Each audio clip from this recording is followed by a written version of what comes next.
I want you to listen carefully and digest what Pastor Tunde Bakare say about the situation in my country, Nigeria, today.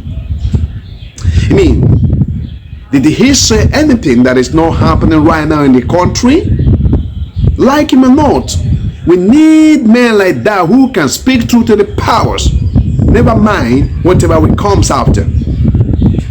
Because every of our institutions have been weakened by the politician day by day.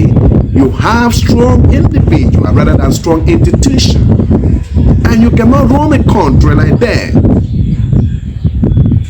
We need people like that who can speak for the record.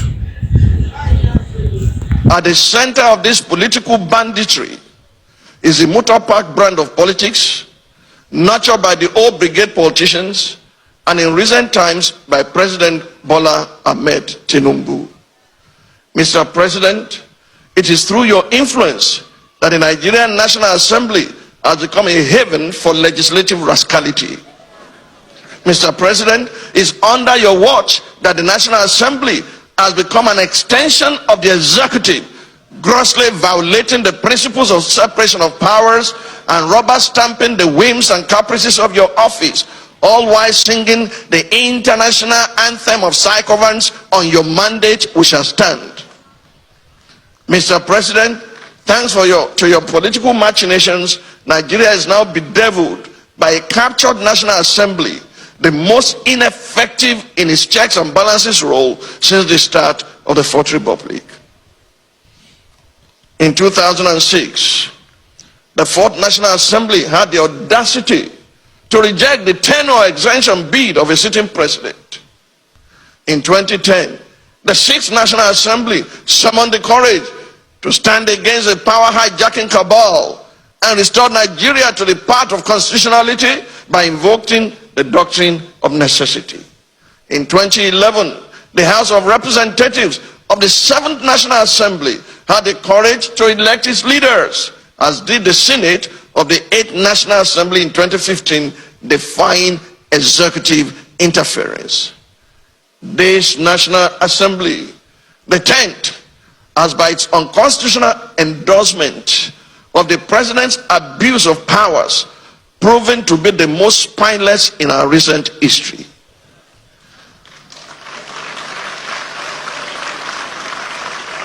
Through its actions and inactions, the National Assembly has in effect become the 48th member of the President's cabinet. While a cabinet minister by the name of Wike, is it Wike or Wike or Wakeep?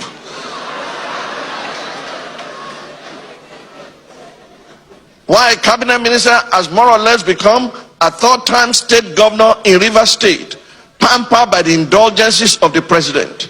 Recent events have made it clear to Nigerians that had this assembly been in place in 2006, when the third-term agenda was proposed, our democracy would have since morphed into one of Africa's lamentable tales of sit-tight dictatorship.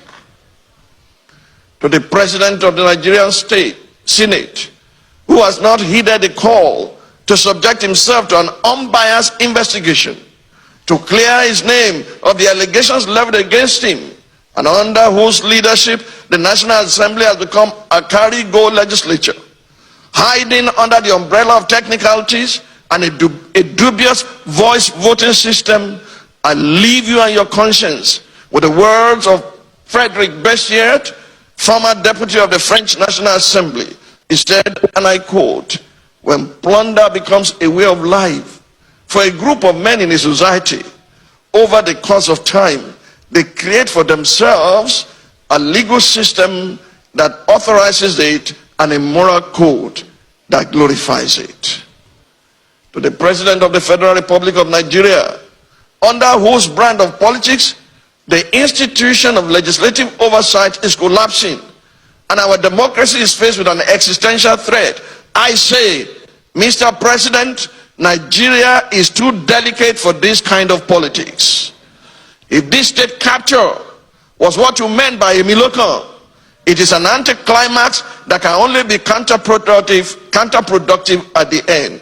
I urge you, Mr. President, to think deeply and reflect on these words. No man is wise enough, nor good enough to be trusted with unlimited power. Mr. President, please stop playing God.